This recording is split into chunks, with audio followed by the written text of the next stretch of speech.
श्वास अक्षरशः कोंडतोय. शहर धूळ आणि धुराच्या विळक्यात अडकलं आहे. मेट्रोची कामं, उड्डाणपूल, रस्ते खोदाई आणि वाढतं बांधकाम या सगळ्यांमुळे पुण्यातील हवा दिवसेंदिवस धोकादायक बनत चालली आहे. हडपसर, मुंडवा, कोंढवा, बाणेर, हिंजवडी, सिंहगड रोड हे भाग प्रदूषणाचे हॉटस्पॉट बनले आहेत. AQI अनेकदा 150 ते 250 च्या दरम्यान जातोय, म्हणजेच हवा अनहेल्दी श्रेणीत. PM 2.5 आणि PM 10 सारखे सूक्ष्म कण थेट फुफ्फुसात जात आहेत.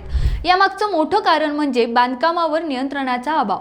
RMC डंपरमधून सांडणारे सिमेंट, धुळीवर नियंत्रणासाठी ग्रीन नेट्सचा अभाव आणि रस्त्यावर उडणारी माती याचा थेट परिणाम आरोग्यावर होत आहे.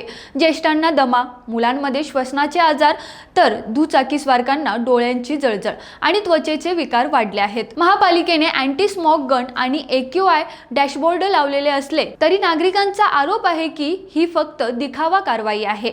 आता गरज आहे ती कडक अंमलबजावणीची. अन्यथा स्मार्ट सिटी बनत असलेलं पुणे शहर हे रुग्णांचं शहर होण्याची भीती व्यक्त केली जात आहे. रोकठोक महाराष्ट्राला सबस्क्राईब करा आणि बेल आयकॉनवर क्लिक करायला विसरू नका.